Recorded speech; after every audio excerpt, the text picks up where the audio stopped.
আজকে আমরা গ্রামারের একটা খুবই জরুরি কিন্তু বেশ সহজ একটা টপিক নিয়ে কথা বলবো, আর সেটা হলো লিঙ্কিং ভার্ব, বা বাংলায় যাকে বলে সংযোজনকারী ক্রিয়া।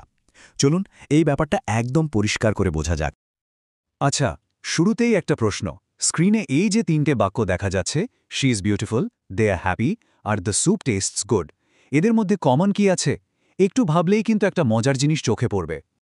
উত্তরটা হলো এই বাক্যগুলোর ভার্ব বা ক্রিয়াগুলো মানে এজ, আর, টেস্টস এগুলো কোনো কাজ বোঝাচ্ছে না, বরং সাবজেক্টের অবস্থা বা গুণ কেমন সেটা বলছে। আর এটাই হলো লিঙ্কিং ভার্ব বোঝার মূল চাবিকাঠি। তো তাহলে লিঙ্কিং ভার্ব জিনিসটা আসলে কি? চলুন এবার এর ফর্মাল বা আনুষ্ঠানিক সংজ্ঞাটা একটু দেখে নেওয়া যাক। সংজ্ঞাটা বলছে যে ভার্ব একটা সাবজেক্ট আর তার কমপ্লিমেন্টকে যুক্ত করে এবং কোনো কাজ না বুঝিয়ে বরং অবস্থা বা গুণ বোঝায়, তাকেই লিঙ্কিং ভার্ব বলে। এখানে দুটো জিনিস সবচেয়ে গুরুত্বপূর্ণ।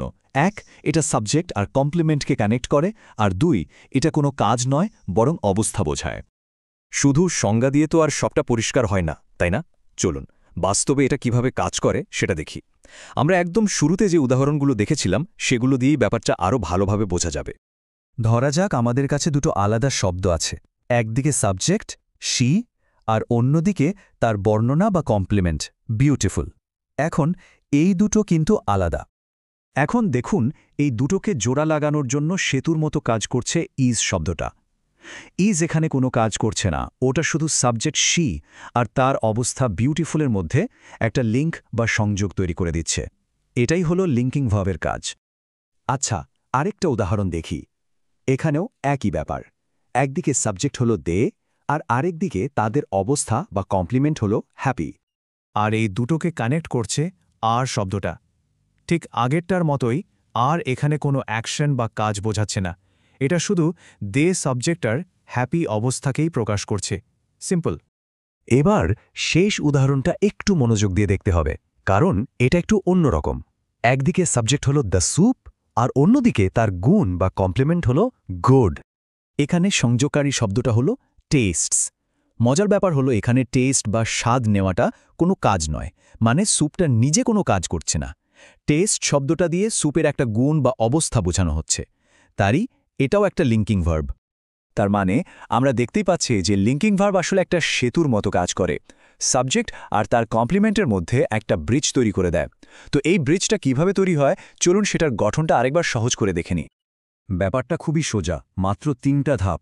প্রথমত একটা সাবজেক্ট লাগবে, যেমন ধরুন শি। দ্বিতীয়ত তার একটা বর্ণনা বা কমপ্লিমেন্ট লাগবে, যেমন বিউটিফুল।